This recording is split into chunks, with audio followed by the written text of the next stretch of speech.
Welcome to Mindful School Marketing, your go-to podcast for personal and professional growth. We're school marketers, business owners, and moms passionate about connecting other school professionals with tools and strategies for success. We love solving problems, exploring new ideas, and thinking outside the box. Let's transform your school and life starting right now. Welcome to Mindful School Marketing. I'm Aubrey Bursch. I'm Tara Claeys. Today we're joined by Shay Bocks. Shay is a brand strategist and Enneagram practitioner who helps you unlock the fullness of your life's work. She believes that personal and professional growth go hand in hand and that the Enneagram is a helpful map for both. We're so excited to have you here today, Shay. Thanks so much for joining us. Thank you for having me. I'm super thrilled about this concept of this podcast. I cannot wait to get in the conversation with you. And I am so glad you're here too, especially because I had a session with you yesterday for my Enneagram. But can you tell us a little bit more about yourself? Sure. So I've been doing branding for about 12 years. So I've done everything from WordPress development, logo design, brand strategy, all of it. And a few years ago, I had a quite popular WordPress theme called Foodie Pro in the food blogging space. It was very successful, so I was very thankful for that. But I ended up selling it a few years back just because it didn't feel authentic to me anymore. I was ready to move on to something else. So I sold that and then moved more deeply into brand strategy. And along with that, I was doing some personal growth through the Enneagram and realized that I could actually combine the Enneagram with the brand strategy that I was already doing. And so that's led me to where I am today. That's excellent. And I will say, going back in time, that I met Shay at a Word Camp, which is a conference for WordPress geeks. The first one I ever went to, and we ended up sitting at a lunch table together in Baltimore. I don't know if you remember that, but I do, yeah. But I've been following Shay ever since and have been following all of her Enneagram stuff and have had my Enneagram done with her. My husband and I did it together as a couple this summer, and then our adult children did it too. So we found it a very helpful exercise for us in understanding our relationships with ourselves and with each other. So we're really excited to talk more about the Enneagram today. So so let's get rolling. I also want to talk about your parenting too. But why don't you start by telling us about what the Enneagram is and how it's used? Sure. So the Enneagram itself is simply a symbol. It's a 9-pointed symbol, and it's been used for thousands of years through many spiritual practices and communities for personal growth. And around in the 70s, a couple of psychotherapists were using the Enneagram and realized that they could create a typology of personality on top of what the Enneagram already represented. And so today, when someone talks about the Enneagram, what they're talking about is a personality typing system. Well, most of the time, unless you're like in a deep spiritual school, then they're talking about fourth way teachings. But what it means is that essentially anyone could represent one of these 9 personality types. And we can actually break that down even further into 27 subtypes. And so these are things that tell us what our personality structure is, how we've grown, what our growth path is. And so the Enneagram is more than just a typology system. It's actually a map for inner growth. It actually tells you like where you naturally grow. I love that. And I found when I had my session with you, I found that so helpful. Like it was really helpful. And I had no idea. Honestly, I've heard the word Enneagram like thrown out in the space, especially being like an entrepreneur and business owner and stuff like that. I've heard it thrown out in the space. I'm like, do I really need to know that? And it really, it is so helpful in so many ways. So I'm really excited to dive in more with you about that. But as we're looking at the Enneagram, our podcast, we talk about mindfulness, right? Yeah. I'd love to hear what you think, how mindfulness relates to the Enneagram. Like, what would you say about that? Yeah. So, Enneagram is completely about self-awareness, and mindfulness is about observation, being mindful of what's around you, being present. And this growth path that I'm talking about through the Enneagram, the point of the growth path is to bring you more into presence, bring you more into awareness. What happens is we end up going through our lives with all of these automatic patterns, these personality patterns, emotional habits, and limiting beliefs. They're automatic and unconscious. And so by learning these things about ourselves and learning how to observe them and identify them, we become more present, more mindful, and we live with less judgment of ourselves and other people at the same time. How does the Enneagram compare to other personality tests? Like, I know there's, of course, the Myers-Briggs and the DISC and the Strengths Finder and all these different things, and I've done all of them. But how does the Enneagram compare, and why did you kind of go with the Enneagram route? Yeah, so it's interesting because I've always been averse to Myers-Briggs for some reason. I don't know why, but that's probably the most popular one. And there have been people who can compare and contrast Myers-Briggs to Enneagram. I don't feel like they're even in the same playing field. And then there's, the other ones, like you mentioned, DISC, Strengths Finder. I love Strengths Finder for a professional person. Strengths Finder is amazing, and I think everyone should do it. But there's something different about those. Those are focused on behavior, like what our behaviors are. And Enneagram is more about motivation. Enneagram is based on a lot of childhood psychology and how we develop our ego over time. And it's less about what we actually do in the world and more about why we do the things we do in the world. Does that help differentiate? Yeah, I think Absolutely. so. Yeah. I would say, in our conversation in my session with you yesterday, we talked about both of us are parents, right? And I was asking you okay, as a parent, how can I apply the Enneagram to my kids and my parenting? And you gave me some good advice. So I'd like to hear, could you please share with our audience a little bit about how finding out more about your Enneagram can help you in the parenting world? Yeah, absolutely. So I think number one, what it does is it causes us to be more self-aware of what we do in our relationship with our kids and the things that we might require of our kids, the expectations we have of ourselves and how we deal with our kids. Because I know for me, I'm an Enneagram 4. Very emotional, but I'm a specific kind of 4, a self-pres 4, which means I'm emotional, but I don't share my emotions with other people. And so I find a lot of times I end up unconsciously relying on my kids to fill my emotional needs. And that was a huge thing that I learned. And I don't want to say struggle with it, but I notice it. I observe it oh, Shay, it's not their responsibility to make sure that you are emotionally secure right now, because they have their own lives and their own problems. But then also on the flip side, I think what's really interesting is when we do typing sessions and I start to explain to people why their type is the way their type is, they're like, oh crap, how have I screwed up my kids? What did I do? That's what they want to know. I was that parent yesterday. I was worried. Remember in the session, I was like, I'm totally screwing up my kids. I just know it. They're And what I have to remind people is that you haven't screwed up your kids. Let me just say that, because it's part of natural human evolution that we develop an ego, we develop a personality, and we actually have to do that to become mature human beings.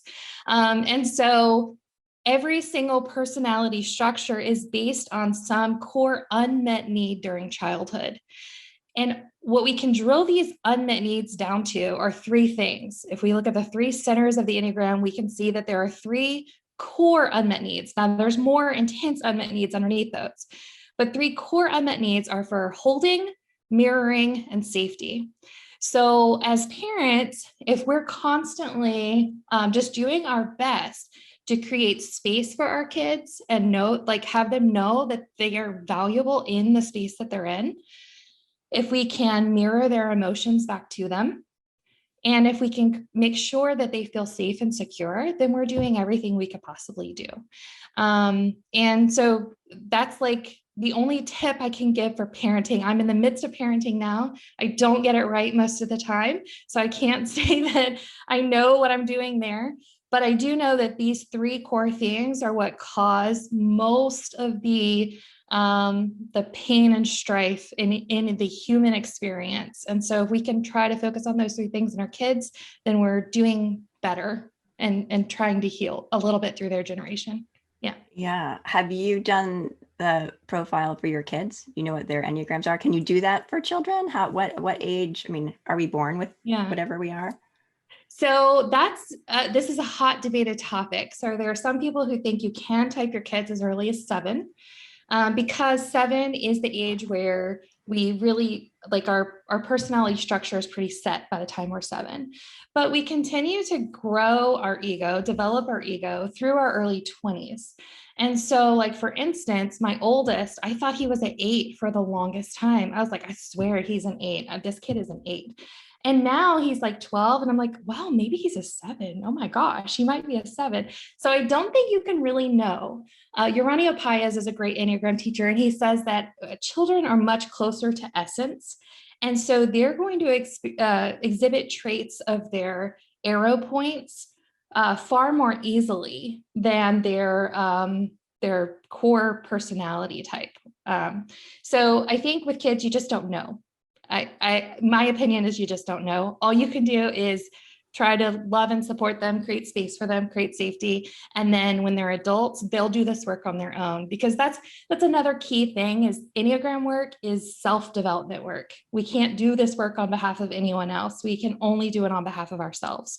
And so that includes our kids too. Yeah, which is a shame. I would love for this Enneagram. I would love to just have magically like get everyone so in my family interested in and be like, why don't you do some self-development work? But my kids are super young. So it sounds like we have a ways to go before, they would be on that path. Yeah. Yeah. I know we talked earlier about the fact that your kids attend Montessori school, and I know you're really involved in that, in their schooling and in your parenting with them. Does the philosophy of Montessori overlap at all with sort of the approach of Enneagram? Because I know it is it's a different model than a traditional school. So how does that fit with your sort of approach with the Enneagram, I guess is my question. 100%. And in fact, it's actually my kids' schooling that has taught me a lot of the things that I make connections with the Enneagram. I don't know if you guys know this or not. Your kids are still pretty young, Aubrey, but once Montessori kids get into elementary age, there's something called the cosmic curriculum. Yes, you do know this. Good. Yes, because that has been, yes, Montessori is wonderful for preschool age infants, toddlers. It's amazing, the independence and the practical life and all of those things are amazing. But I think the real magic of Montessori is in elementary because of this cosmic curriculum. There are 4 or 5 great lessons, depending on which school you go to, that they teach all the way from the beginning of the universe, all the way up until the evolution of man. And they learn these lessons every single year. And it's actually, my oldest son took a year off from Montessori school when he was in the 4th grade. Like I said, I thought he was an 8. He's a challenging child. He's got ADHD and ODD. So we took a year off of school and tried homeschool. And I had to give him this lesson because we were trying to follow the curriculum so he could go back in. And I gave him this lesson about stellar nucleosynthesis. He was in the 4th grade, okay? And this is something these kids learn in the 4th grade. But the way that the lesson was set up, I understood stellar nucleosynthesis for the first time. And there was like this deep spiritual lesson that was taught within it. It was a science lesson. But what it really taught me is that particles within the universe were attracted to one another and they combine to create something new. And this is an essence creation. And it's these hydrogen atoms that combine to create, oh God, what is next? I don't even know. Whatever the next element in the periodic table is. And they combine and combine until it got so heavy that it just burst. And I was like, oh my gosh, that is creativity right there. That is in essence what we're doing throughout life. We're bringing previously unrelated ideas together. And there's this combustion that happens to create something new. And that's when I really realized that, especially in the Montessori program, they're not just teaching scientific principles and math and all of that. They're teaching these really deep spiritual things about life. In fact, Maria Montessori has a book, many books about spiritual development of children, but one called Psychogeography. She actually thought that through geometry, you could teach the child spiritual truths. And these aren't religious things. They're not like Christian or Jewish or Islam or anything like that. They're like a deep, like the psyche of the child is what they're forming. And they do that with so much respect and so much care, that these children come out of elementary school knowing everything that came. They are the product of everything that came before them. And they don't just mean their parents. They mean coral in the ocean and bacteria in the soupy whatever that formed the earth. They also know that they have an impact on everything that comes after them. And so it's just this beautiful spiritual element of Montessori that I connect with so, so deeply. Yeah. I don't know if you do this for your Montessori school, but I'm always like, so when are you going to open the parent section of the Montessori school so I can go back and redo my entire education? By the way, 100. I was like, since we have so much disruption here, I see that as a huge opportunity for many schools like Montessori school, but I feel the same way. I'm so passionate about it. And I just thought, oh, this looks like a good school for my kids to go to. And little did I realize that as I'm studying, like you are, the curriculum, I'm like, oh my gosh, amazing. So fun. 100%. I do feel like yes, it's great that my kids are in Montessori school, but I have learned and I have grown since they've been in there, which is, I can't imagine anything better. Yeah. So as we're thinking of schools in general, I'm sure, with your work with schools too, I'm sure you work with a lot of administrators and school leaders. How do you see the Enneagram being able to help, schools, professionals and administrators be able to either work better or more together as a team? For sure. So there's a couple of ways that this could be done. So one is obviously in the branding of the school. So I do marketing and branding for a couple of Montessori schools and a Montessori teacher training center, which, by the way, Virginia Montessori teacher training is awesome. But I think there are a couple ways that could be done. So in branding, we can use the Enneagram by one, identifying the archetype of the brand itself and the audience that we want to reach with that brand. And there are some things that can be done through the Enneagram to make sure we are resonating with those audiences that want to be reached. And then also within the school itself, if you know what your teachers' Enneagram types are, or they themselves know their Enneagram types, then there's a whole nother level of collaboration and cooperation and just how the school can be managed that can happen once you have that level of self-awareness in your staff. Super interesting. I think, just those two things are quite different, but they both impact like a Marcom department within an independent school, understanding your target audience, which, what that type might be. And then understanding how you relate to your colleagues, which, it's like with your partner too, and your children as they get older, like mine. So that's really fascinating. We wanted to kind of dig into who you are and talk about schools, but I really think we need to now kind of take a step back and talk a little bit more about the Enneagram, because you described it really well. But there are 9 types, right, within, and then you mentioned arrows and wings. And so I know we don't have hours to talk about this, but I really would like for you to kind of, if you would walk through the 9 types. And I know Aubrey and I have each had you do our type, and Aubrey's a 4 and I'm a 1.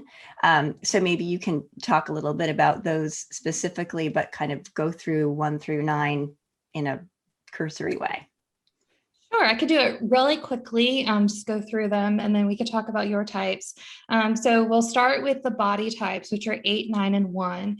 8 is called the challenger because they're very good at leading. They're very justice centered. They want everything to be fair in the world. That would be the easy way to explain them. Of course, all of these, there's nuanced explanations that we won't be able to get to. 9s are called the peacemakers. They tend to put others' needs ahead of their own. And so they become almost like sleepy to their own needs. But they're great at mediating conversations, great at bringing different ideas together in one space.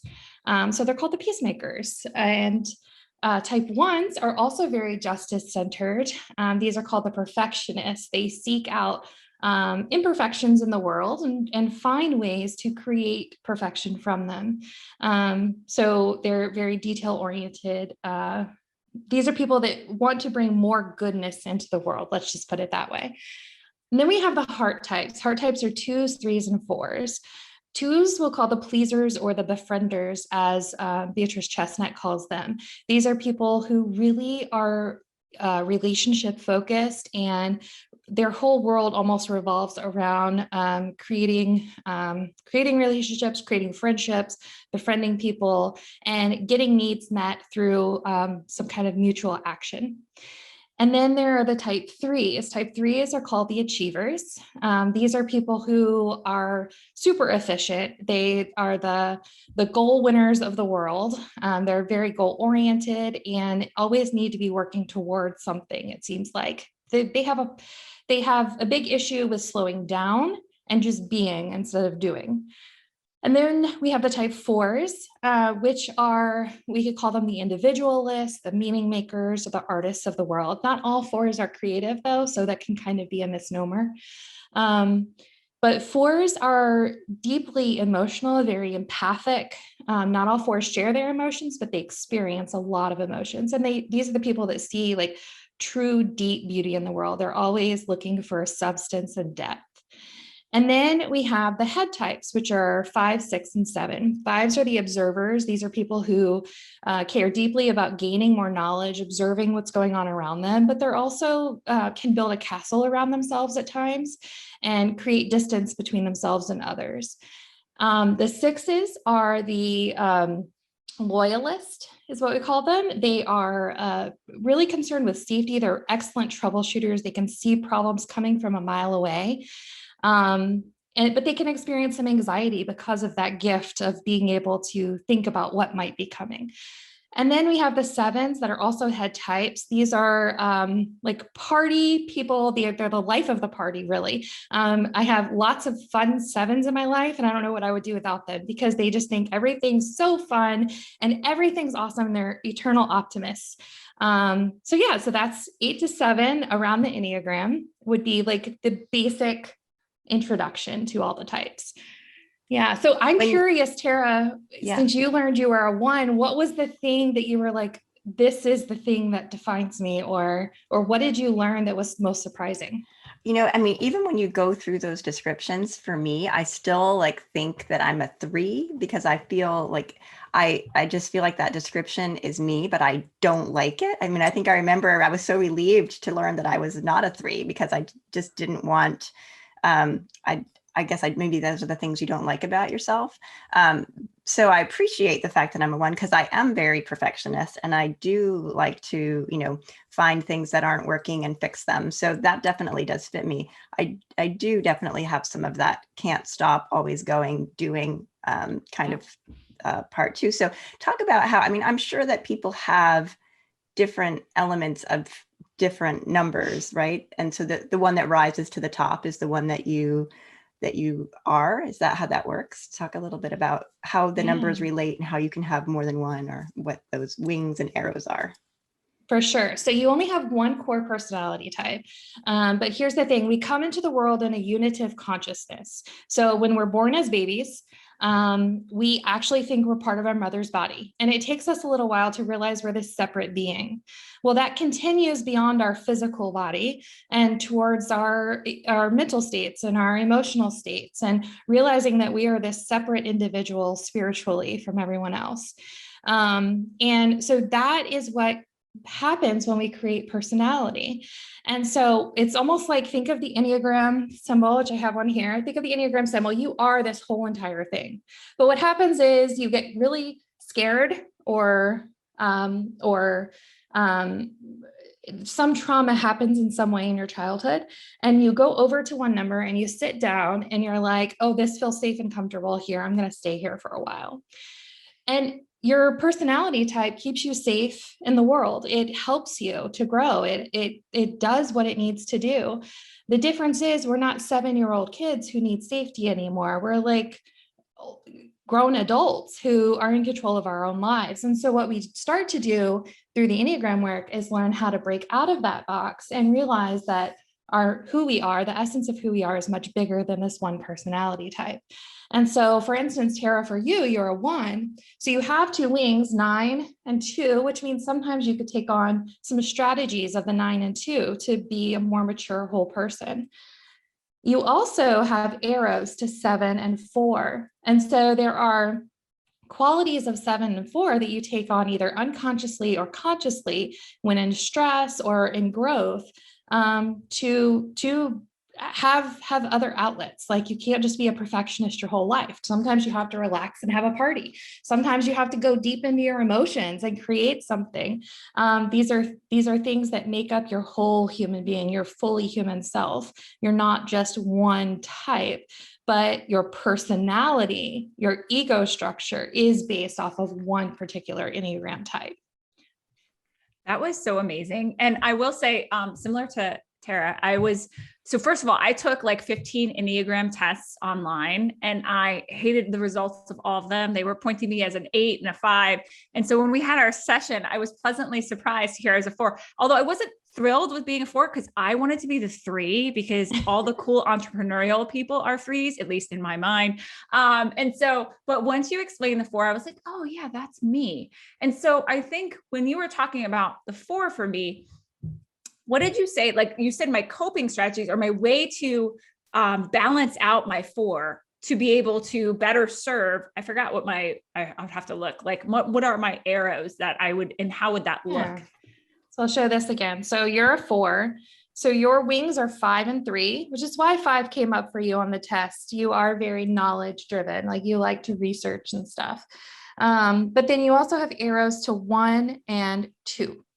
And so for a self-pres 4 specifically, the arrow to 1 is really strong because we're very action-oriented people, unlike maybe the more dominant social 4 that's more known out there in the world.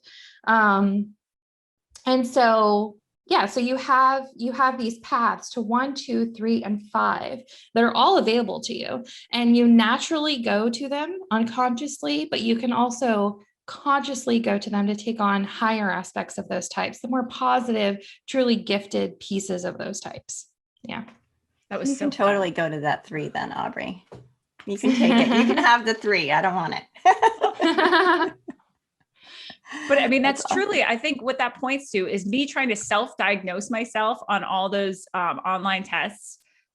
It's not a good idea, probably. And then maybe that's what you run into in your work. People come to you thinking they're like one thing, and then you're like, oh, yeah, absolutely. Actually, when we dive into this, not so much. Yeah, I think about half the time that happens. Tests are only accurate, I would say 50 to 60% of the time, because there are nuances that the online test can't really pick up. Like, it thought you were an 8 or a 5, and you're definitely not an 8. I could tell that right away. And you're definitely not a 5. I could tell that right away. So digging deeper into your story, your childhood, like how you experienced your early adulthood, the computer test can't really do that. So we did that together and landed on a type that you felt really good for you. And it wasn't like I told you what type you are. I was just like, this is my hypothesis, and let me explain why. And you're like, yes, absolutely. So that's what it should be like. And a lot of times people will come to me having taken a test and they're like, I don't really understand the results. It doesn't make a lot of sense. And sometimes the test got them right, but they don't really know why it got them right. And so I do typing sessions to help kind of demystify that. Yeah. Can you describe what goes in for people who might be interested? What is a typing session? Sure. So it's a 2-hour interview where I ask a ton of questions. We go through all kinds of things. And I try to respect the boundaries of whoever I'm sitting in front of, but I do ask questions that oftentimes do go deep. We bring up childhood stuff. We bring up things that might have happened to them in their 20s, how they experience life, what their relationships are like. It's not your typical like discovery meeting for a branding project. This goes way, way deeper.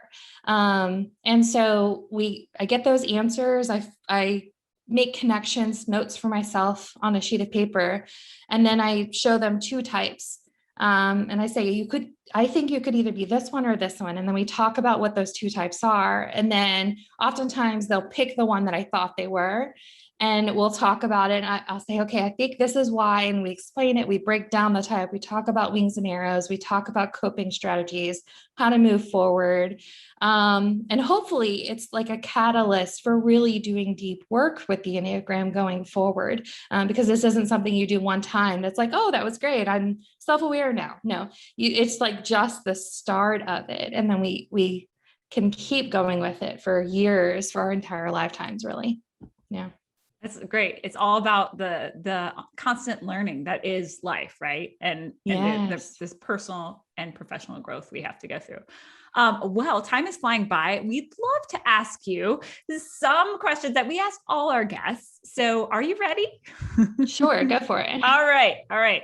So what are the most important things you do to grow personally and professionally? Yeah. So I think the most important thing I do is it's this Enneagram work. I do it for myself. I work with coaches who have helped me through my growth path, take classes, learn, read, everything I can about my personality type structure and how I break out of it. So I would say that's probably the biggest thing that I do. Not a surprise. Yeah, that was an easy one. Yeah. What do you think the most important things we can do? What are the most important things, or one important thing we can do to be more mindful? Learn how to observe ourselves without judgment. Learning how we react and like noticing it in the moment is really, really hard. But then what's even harder is not judging ourselves for it and realizing that observing is part of the process. I think that would probably be my key thing. That's so good. And that is a constant battle.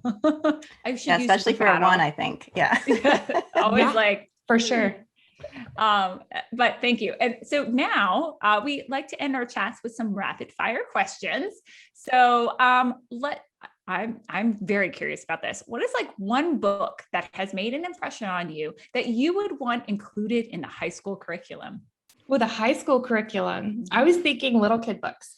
Okay, so high school curriculum, I would say the Howard Zinn Project. And I think that's probably in some schools, but the Young People's History of the United States has been amazing. I think it's not everywhere. It should be. Yeah. Cool. And what are you reading right now? I am reading this. Surprise, the spiritual dimensions of the Enneagram. I'm always reading an Enneagram book. Yes. Oh my gosh. Are you going to run out of reading of Enneagram reading books at some point, or hopefully people are producing them fast enough so you can keep up with that? I don't think I will run out because I'm gradually going further and further back. So like older Enneagram type books, because there's so much knowledge out there. So I don't know if I will.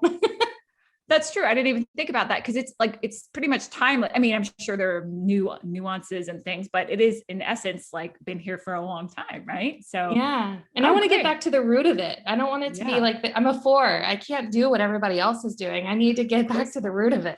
I love it. I love it. What is one app you couldn't live without?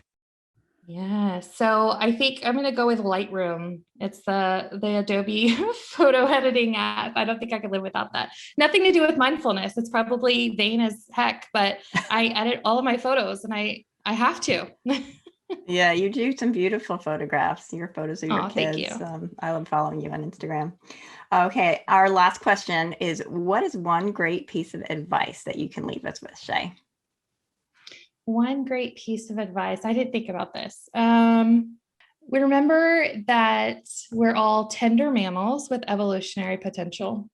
And yeah, just remember, like you are a mammal. There are thousands, millions of years of genetic information running through you that's unconscious in your body. But that you have the evolutionary potential to change things, to do better, to grow. Oh, wonderful. Wow, that's inspirational. I know. I want to make that like a quote card and throw it on Instagram. That's awesome. It is. Yeah. Yeah. Well, thank you so much, Shay. Where can people find you online? On my website, shaybocks.com, and on Instagram at Shay Bocks. Yep. Thank you. Great. Thank you so much. We loved having you. Yeah. Thanks. Thank you. I love this conversation. Thanks for joining us on the Mindful School Marketing Podcast. We'd love it if you pop into iTunes and leave a review, 5-star preferred. Let us know how you like the show. It helps us improve what we're doing and helps others find us too.